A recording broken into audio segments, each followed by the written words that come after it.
refletindo na vida. Melhor é ir à casa onde há luto do que ir à casa onde há banquete, pois naquela se vê o fim de todos os homens, e os vivos que o tomem em consideração. Eclesiastes 7:2.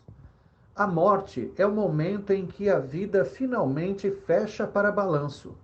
Certamente mais do que isso, pois a figura empresarial levaria a conclusões tão somente quanto ao desempenho de uma pessoa, se sua vida foi proveitosa ou não, ainda que do ponto de vista divino. A morte, na verdade, é juízo de Deus. O Senhor, soberano que é, coloca um ponto final na história de pecados de um ser humano, tomando seus feitos, suas obras, para serem todos comparados à santidade e à perfeição originais. Todos os que se igualarem a esses padrões perfeitos e santos serão aprovados. No caso do crente, ele tem a justiça consumada de Cristo, que não apenas pagou a sua dívida, mas também lhe concedeu sua própria justiça, alcançada no cumprimento absoluto de toda a lei. É por isso que, para todos os que estão em Jesus, sua vida encontra o selo de qualidade divino, mostrando pleno acordo com as exigências divinas. Ele tem a vida eterna. No entanto, o que o sábio Salomão nos exorta é que nós devemos regularmente fazer o balanço de nossa vida antes do juízo final. Por isso, é melhor a casa onde há luto do que onde há banquete. O homem caído evita a todo custo a ideia da morte, preferindo pensar unicamente naquilo que chama de vida, essa existência miserável. Contudo, diante da morte, todos somos levados a considerar como temos vivido os nossos dias. A morte é amiga do crente, mas ao contrário das amizades queridas que temos, traz lágrimas na sua chegada e alegria em sua irrevogável estadia, à medida que convivemos com ela sob a ótica das verdades eternas. Pode chegar anunciando sua vinda através de sinais inconfundíveis de que está muito perto, ou como uma espécie de amigo inoportuno que nos surpreende com sua chegada não anunciada. Como lamentar que nós, ou queridos nossos, sejam recebidos por Cristo na glória eterna? Lágrimas são derramadas devido à partida, mas é literalmente um adeus.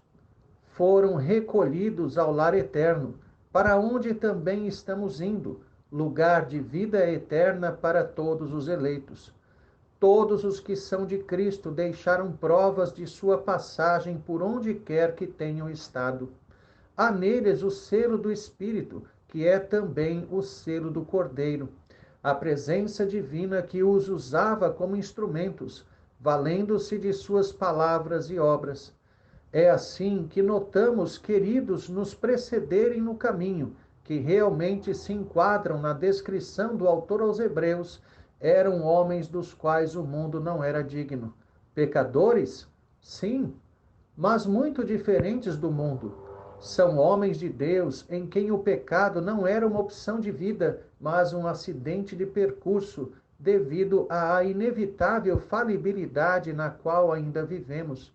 Servos que pregaram a Cristo com palavras e obras, que faziam de sua casa uma igreja, convidando vizinhos e pessoas que evangelizava para participarem de estudos bíblicos, que se dispunham para a obra missionária, trabalhando ativamente nos campos, na medida do possível, que acompanhavam, mesmo à distância, aqueles que necessitavam, através de cartas e estudos impressos, que até mesmo acolheram em sua casa pessoas convertidas que, por terem passado envolto em densas trevas, necessitavam de acompanhamento mais direto, que, apesar de todo esse envolvimento com a obra, cuidavam dos pais com zelo e dedicação, preocupando-se sempre com a saúde e o sustento deles. Conheci alguém assim. Diante da morte, somos tentados a produzir idealizações, uma espécie de memória seletiva do falecido, filtrando as coisas más e exagerando feitos e realizações.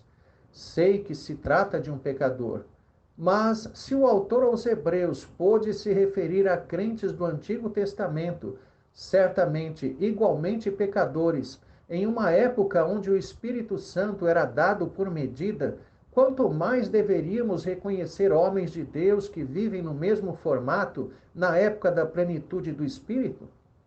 Entendamos que, em meio à nossa fraqueza e pecados, Deus faz a sua obra. Ele verdadeiramente nos faz instrumentos da sua vontade.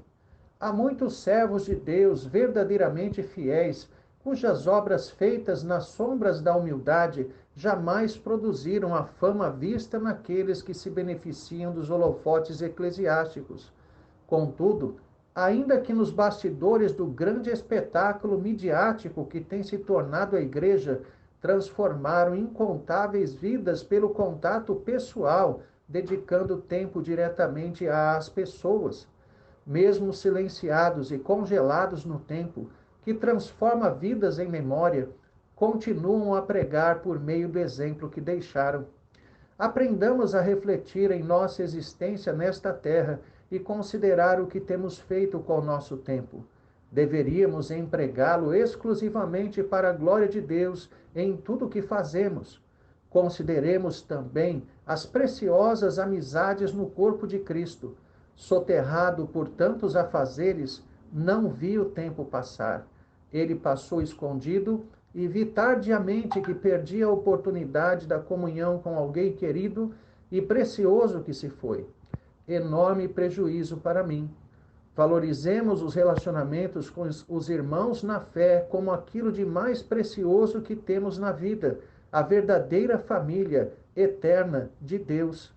Um tributo ao Senhor pela vida de um amigo. Tenha um excelente dia na presença do Senhor. Reverendo Jair de Almeida Júnior.